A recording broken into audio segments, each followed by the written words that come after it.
In just 47 seconds, $1 trillion in Saudi investment commitments would collapse into the most explosive diplomatic crisis of Trump's presidency. Zohran Mamdani didn't adjust his tie or wait for permission from the moderator. He opened a manila folder marked Confidential, pulled out a single document, and began to read. The Kennedy Center went silent. Crown Prince Mohammed bin Salman's smile vanished.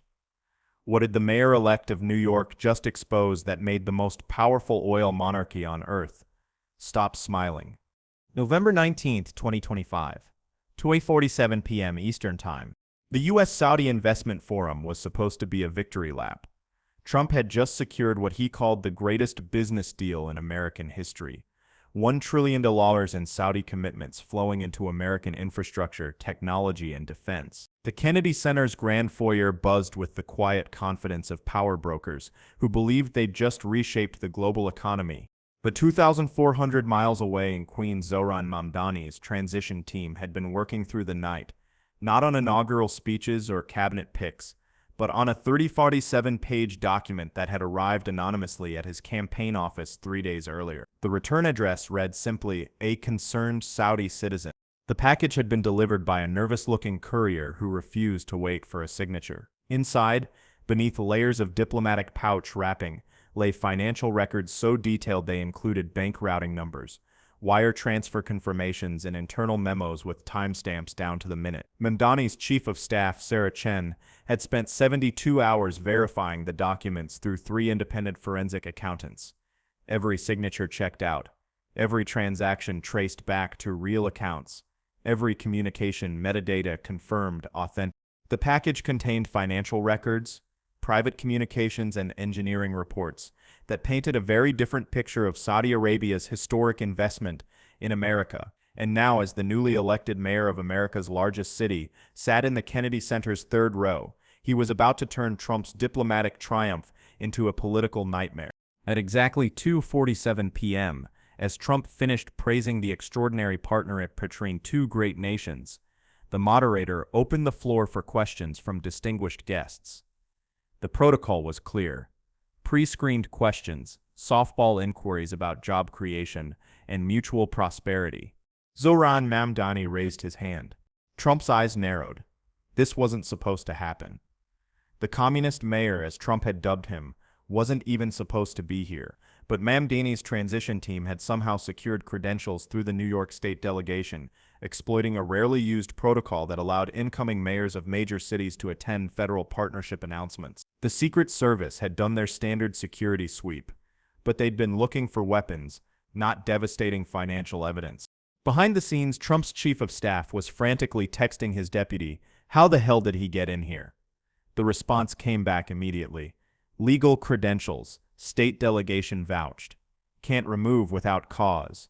And now Mamdani sat just 50 feet from the podium, holding a folder that would change everything. "Mr. President," Mamdani began, his voice carrying the steady authority that had won him 1.2 million votes. "I have a question about the infrastructure investments announced today." The room shifted uncomfortably. This wasn't the tone of grateful supplication they'd expected from a mayor-elect desperate for federal funding. Trump forced a smile. "Mayor-elect Mamdani, wonderful to see you here. I know New York is looking forward to benefiting from these historic investments." But Mamdani didn't smile back. He opened his folder. "Actually, Mr. President, I'm concerned about some specific details."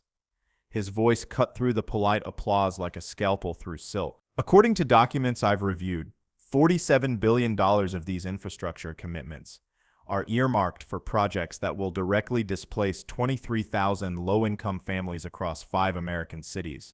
The silence was instant and complete. Trump's media handlers, positioned along the walls, felt their stomachs drop. This wasn't in the script. Crown Prince Mohammed bin Salman, seated at the head table next to Elon Musk and NVIDIA's CEO, leaned forward slightly, a subtle tell that seasoned diplomats recognized as deep concern.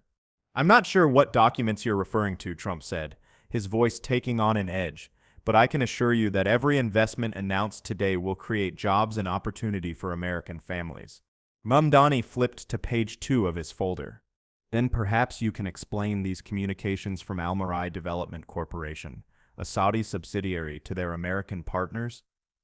He held up a printed email, quote, Phase 1 displacement operations should be completed 6 months prior to groundbreaking to minimize media exposure and community resistance. End quote. The temperature in the Kennedy Center seemed to drop 10 degrees. Elon Musk's expression shifted from casual interest to sharp attention.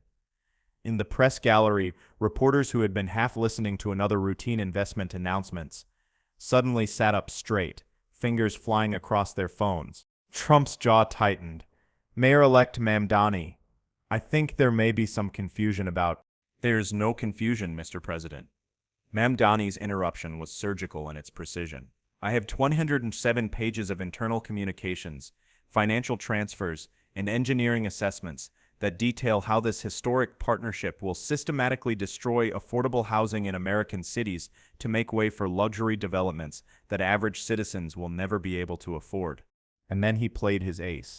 Including, Mamdani continued, his voice now carrying to every corner of the Great Hall, a $3.6 million payment from Saudi Aramco to a consulting firm owned by your son-in-law's investment group, with the memo line reading NYC Displacement Coordination Services.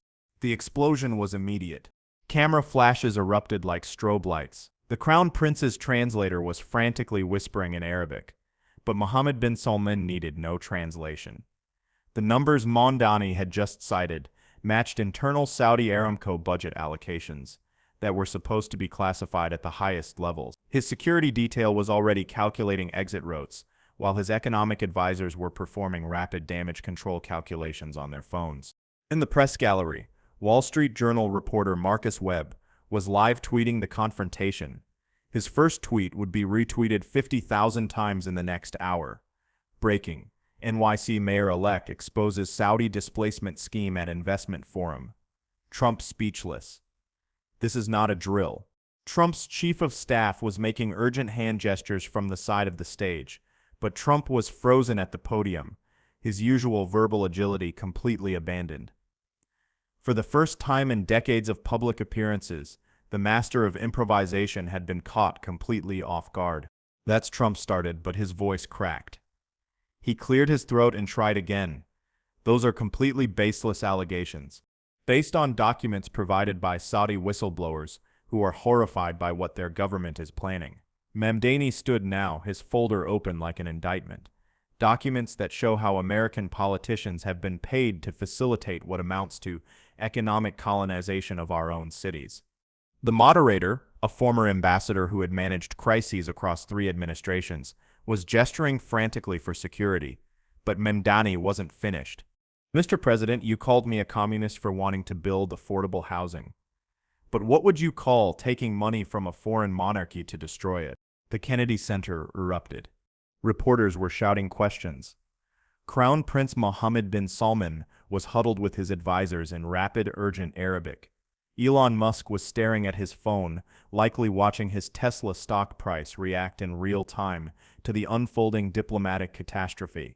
And Trump, the man who had built a career on controlling narratives and dominating rooms, stood speechless at the podium as a 34-year-old Democratic socialist from Queens systematically dismantled what he'd called his greatest diplomatic achievement. Security moved toward Mamdani, but he raised his voice one final time. The documents are already being reviewed by the Southern District of New York and the House Oversight Committee. The American people deserve to know what their leaders have sold, and for how much. As Secret Service agents approached, Mamdani calmly closed his folder and walked toward the exit.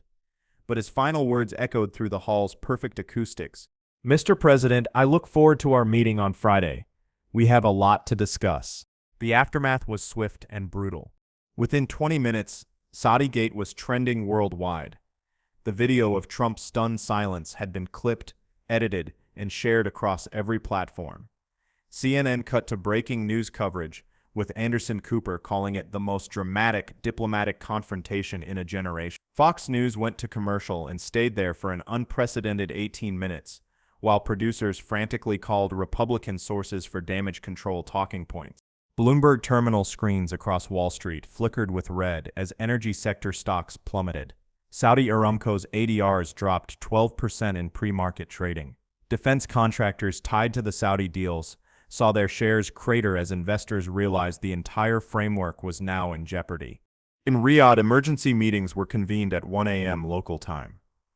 King Salman was awakened, with news that an American city mayor had just exposed classified details of Operation Prosperity Bridge, the code name for their systematic acquisition of American urban real estate through forced displacement.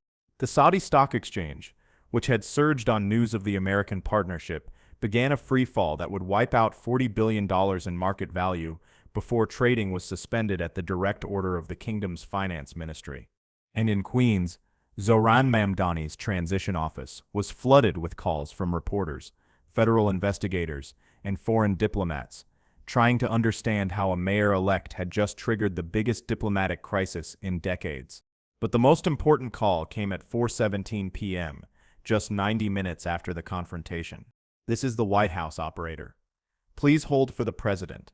The hold music was "Hail to the Chief," played on what sounded like a harpsichord. Mamdani's communications director, David Park, was frantically setting up recording equipment while his legal advisor confirmed New York's one-party consent laws. This conversation needed to be documented. When Trump's voice came through the line, it was stripped of all its usual bravado. "Mamdani, we need to talk." "I thought we were talking on Friday," Mamdani replied, his tone even and professional. He was sitting in his campaign office, surrounded by boxes of evidence and a team of former federal prosecutors his transition team had quietly retained. "This can't wait until Friday. You just destroyed a $1 trillion deal with our most important Middle Eastern ally. Do you have any idea what you've done?" "I exposed a $1 trillion fraud against the American people," Mamdani corrected, consulting notes his team had prepared for exactly this conversation. "There's a difference between destroying something corrupt and revealing corruption that was always there." The line went quiet for nearly 15 seconds before Trump spoke again. "What do you want?" It was the question Zohran Mamdani had been waiting for his entire political career. Not what he would compromise on, not what he could accept, but what he wanted. Full transparency on every aspect of the Saudi deals, independent oversight of all infrastructure projects, and a guarantee that no American family will be displaced without their explicit consent and fair compensation. "That's impossible. The Saudis will never agree." "Then maybe they shouldn't be investing in America." Mamdani's voice carried the same quiet authority that had silenced the Kennedy Center. "Mr. President, I didn't run for mayor to manage American decline. I ran to stop it." The call ended without pleasantries. By 6 p.m., 3 major networks had confirmed that Friday's Oval Office meeting had been postponed indefinitely. By 8 p.m., the Saudi delegation had departed Washington without the traditional closing ceremonies. By 10 p.m., the Justice Department had announced a formal investigation into foreign investment practices. And by midnight, a young mayor-elect from Queens had accomplished something that decades of congressional hearings and diplomatic protests had failed to achieve. He had forced America's most powerful leaders to explain themselves to the people they supposedly served. Standing in his transition office as midnight approached, surrounded by boxes of documents and a team of staffers fielding calls from around the world, Mamdani reflected on the day that had changed everything. His phone buzzed with a text from an unknown number. "The Saudi people are grateful. More documents coming soon. A friend." The revolution, it seemed, was just getting started. 3 weeks later, the final aftermath became clear. The Saudi investment deal was restructured with unprecedented transparency requirements, overseen by a joint congressional committee with subpoena power. 5 American officials resigned under investigation, including 2 deputy cabinet members and 3 senior trade representatives. Federal prosecutors in Manhattan opened a grand jury investigation that would eventually lead to the largest foreign influence prosecution in American history.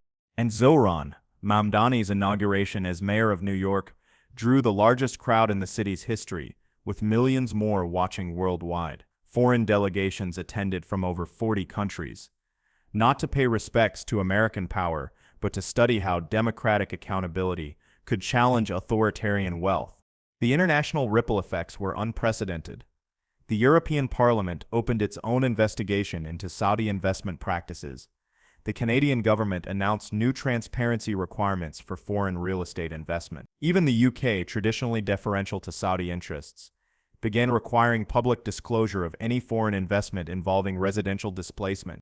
But perhaps the most telling moment came during his inaugural address, when Mamdani looked directly into the cameras and said, "To every foreign government, every corporation, and every politician who thinks American cities are for sale, you've been put on notice. The era of backroom deals that hurt working families is over. We're watching, we're organized, and we're not going away." The crowd erupted, the cameras rolled, and in capitals around the world, powerful people realized that the rules of American politics had fundamentally changed. The age of transparency had begun, and it started with one mayor, one folder of documents, and 47 seconds of courage at the Kennedy Center. If this story shows how one person with the right documents can expose corruption at the highest levels, hit that subscribe button and share this with anyone who needs to understand how transparency beats power every single time. And let us know in the comments, what would you do if you had documents this explosive? The future of American democracy might depend on your answer. Disclaimer: this dramatized story explores themes of political accountability and transparency using fictional scenarios inspired by real political dynamics and documented concerns about foreign investment transparency. All specific conversations, financial details, and events are created for educational and commentary purposes. This content examines how documentation and courage can challenge entrenched systems without making factual claims about any real individuals or specific deals.